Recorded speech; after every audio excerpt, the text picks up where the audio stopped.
మొత్తం తెలుగు సినిమా చరిత్ర కనుక చూస్తే ఆశ్చర్యకరంగా కమ్మ జీవితమే తెలుగు సినిమా, ఇంకేం లేదు. మీరు రాము సినిమా చూసుకుంటే ఫస్ట్ ట్రాక్టర్ వస్తుంది, సోగ్గాడు తీసుకుంటే ఉత్తమ రైతు అవార్డు వస్తుంది, మీరు రైతు కుటుంబం చూస్తే ఉమ్మడి కుటుంబాలు దెబ్బతినే వ్యవసాయం వస్తుంది, చక్రవాకం సినిమా చూస్తే కొత్తగా ప్రాజెక్టులు కట్టడానికి ఏం ప్రయత్నం జరుగుతుందో సినిమాలో ఉంటుంది. అక్కడి నుంచి నువ్వే కావాలి సినిమాకి వస్తే తల్లిదండ్రులు ఏం చేస్తున్నారో కూడా సినిమాలో మనకు తెలియదు. అంటే అంత అక్యుములేటెడ్ వెళ్తుంటుంది వాళ్ళకి. పొద్దున్న ఇంట్లోనే ఉంటారు వాళ్ళు, ఎప్పుడు సంబరాలలోనే ఉంటారు. ఎక్కడ ఫ్యామిలీ ఆఫీస్ పోతున్నట్టో ఉద్యోగం చేస్తున్నట్టో ఏదో కష్టపడుతున్నట్టో ఆ ఫీలింగ్ ఎక్కడ ఉండదు.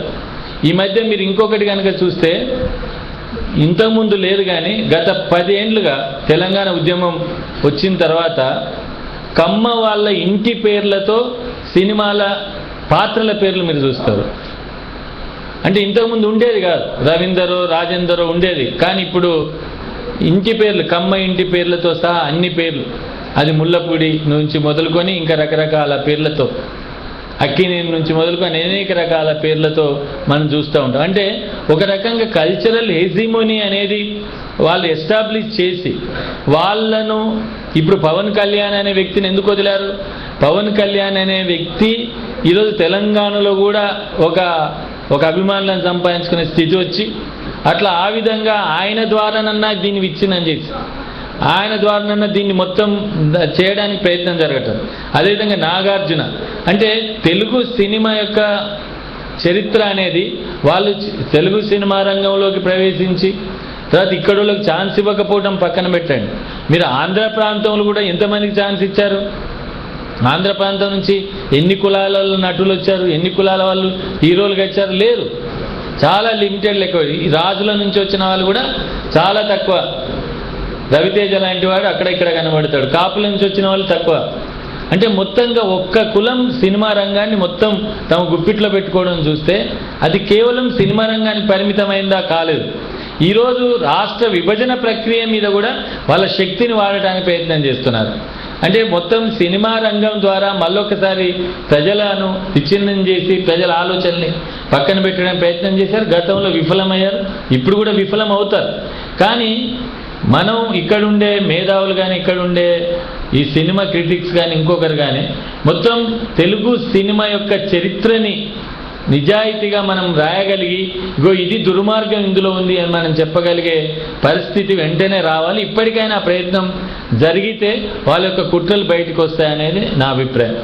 మనకు తక్కువేం లేరు, నిజానికి అవకాశం ఇస్తే పైడి జయరాజు లాంటి వాళ్ళు కరీంనగర్ నుంచి పోయి బాంబేలో స్థిరపడి దాదాసాహెబ్ ఫాల్కే అవార్డు అక్కినేని నాగేశ్వరరావు కంటే ముందు వచ్చింది. అంటే అదేవిధంగా శంకర్ జయకిషన్లో శంకర్ హైదరాబాద్ నుంచి వెళ్ళి మా గొప్ప దర్శకుడయ్యారు. కానీ వాళ్ళు రానివ్వలేదు, కుట్రపూరితంగానే రానివ్వలేదు. వాళ్ళు కేవలం తెలంగాణ కాదు ఏ కులాన్ని కూడా ఎదగనివ్వలేదు. ఈవెన్ బ్రాహ్మణులను కూడా అణచివేశారు. ఈవెన్ కాపు ఎస్వి రంగారావుని ఎట్లా చేశారో మనకు తెలుసు. బ్రాహ్మణులు రామకృష్ణ రామ్మోహన్ అని 2 హీరోలు ఉండేవాళ్ళు, వాళ్ళని ఏ విధంగా అణచివేసినో తెలుసు. కాబట్టి ఈ విధమైన కుట్ర మొదటి నుంచి వాళ్ళు మొదలుపెట్టారు, మీడియాను వాళ్ళు గుప్పిట్లో పెట్టుకున్నారు. కాబట్టే ఈరోజు మన అభిప్రాయాల్ని నోమ్ చామ్స్కీ భాషలో చెప్పాలంటే కన్సెంట్ ఆఫ్ ది మ్యానుఫ్యాక్చరింగ్, అంటే ఒక అభిప్రాయాన్ని ఉత్పత్తి చేసే పనిని, అంటే ఈ విభజన ప్రక్రియ తప్పు అనేది రేపు మనతోనే అనిపించే ప్రక్రియని చేయాలని ఎందుకు చూస్తున్నారు అని అంటే వాళ్ళకి ఆ శక్తి ఉన్నది కాబట్టి. తర్వాత బెర్లిన్ గోడ తెగిపోయింది, బెర్లిన్ గోడ పగిలిపోయింది, 2 ఒక్కటేనా అంటే బెర్లిన్ అనేది 2 దేశాలకు విడిపోయింది. ఇక్కడ 2 దేశాలకు విడిపోలేదు. మనకు ఒకే రాజ్యాంగం ఉంది, ఒకే రకమైన చట్టాలు ఉన్నాయి, ఒకే రకమైన పౌరసత్వం ఉంటుంది.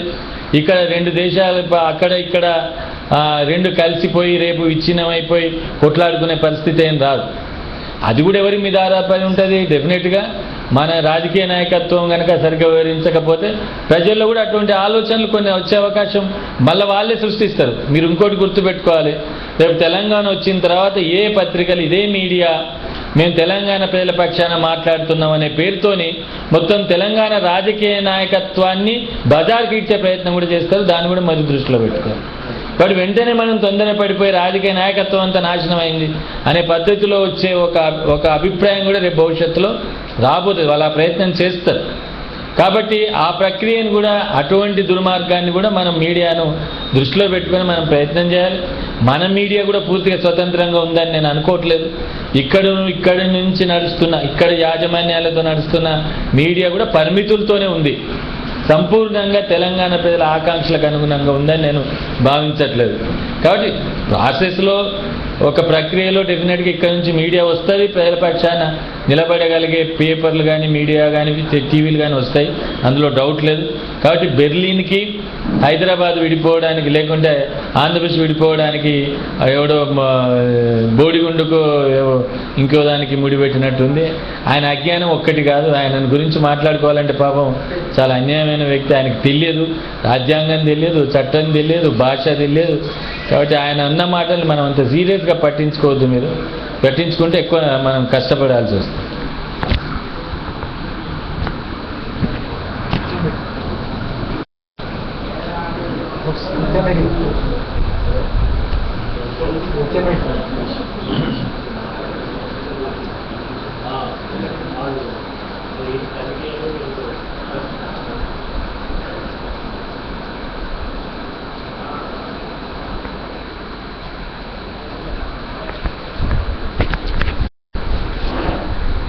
సభకు